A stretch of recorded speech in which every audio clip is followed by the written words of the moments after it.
మీ గురించి ఎదురు చూస్తున్నాను. హా, లేదండి, మధ్యలో నేనే తాగేశాను. ఏంటమ్మాయి గారు? మరి లేకపోతే తీసుకెళ్ళిందా ఇవ్వకుండా ఎలా ఉంటాను? ఇచ్చానండి. టీ ఎలా ఉందన్నారు అమ్మాయి గారు? కాస్త పులుపు తగ్గిందంట. ఈసారి ఇచ్చేటప్పుడు నిప్పివ్వమంది. టీలో నిమ్మరసం కలపడం ఏంటండి?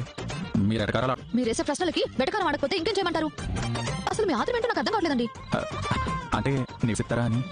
అక్కడ పరీక్షలు చేస్తున్నారు కదా, అవి అయిపోయాక పిలిచి అందులో ఏముంటే అదే చెప్తుంది. దానికి కంగారు పడిపోయి ఇంత ఎదురు చూడాల్సిన అవసరం ఏముంది? వచ్చి పడుకోండి.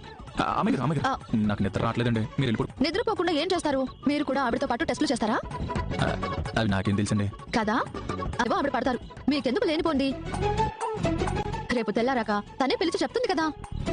మీరు ఇప్పుడు వచ్చి పడుకోండి. రండి. ఒక నిమిషం, నాకు కాస్త టీ ఇస్తారా? టీ కావాలా? ఈ సమయంలోనా? అంటే ఎంత మేలుకునే ఉండాలనుకుంటున్నారా? అది కాదండి. ఏవండి, మీ బాధ ఏంటో నాకు అర్థం కావడం లేదు. ఇప్పుడు ఆ నీరు చేసి రిజల్ట్ చెప్పకపోతే మీకు నిద్ర పట్టదా? ఒకవేళ ఆ భూమి పనికిరాదు అంటే ఏం చేస్తారు? అమ్మాయి గారు,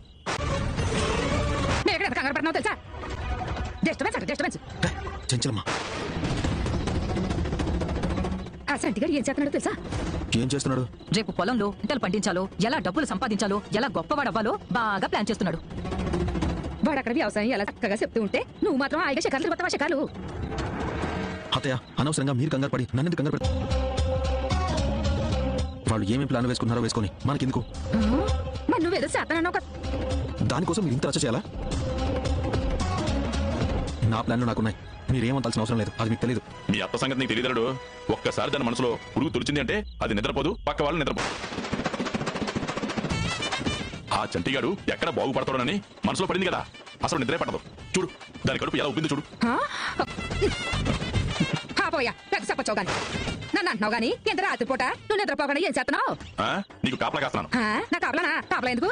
ఏ దుర్మార్గపు ఆలోచనలు చేస్తావో తెలుసుకుని అవి చెంచిలమ్మకి చెప్పాలి కదా. అమ్మో, అంటే మేము మాట్లాడుకునే నువ్వు వెళ్ళి సంచలనం మొదలు చెప్పతావా? ఇప్పటిదాకా చెప్పలేదు. చంటి సింధూర విషయంలో ఏదైనా తప్పుగా చేశారనుకో ఖచ్చితంగా చెప్తాను. ఆ పని చేస్తే చెంచలమ్మక్క అందరినీ మెడపట్టి బయటికి గెంటుతుంది. అప్పుడు మాతో పాటు మీరు కూడా బయటికి రావాలి. గుర్తు. బయటికి పోతే పైసాకి పనికిరావు. ఆ విషయం గుర్తెట్టుకో. ఎక్కడ ఉంటేనే వేళకి తిండి దొరికేది. బయటికి వెళ్ళావనుకో మీరు మాత్రం బయటికి పోతే పని మనుషులా కూడా పనికిరారు. అది గుర్తుపెట్టుకోండి. వదినా, చంటిన అపకారం తలపెట్టిన చెంచలమ్మ ఉతికి ఆరేస్తుంది. జాగ్రత్త. చెప్పొచ్చాడు, వదిలిపెట్టుకోడు. మీ మావయ్య సంగతి పక్కన పెట్టు. ముందా చంటి నేను చేస్తావో చెప్పు. వాడు వ్యవసాయం చేయాలని కలలు కంటున్నాడు.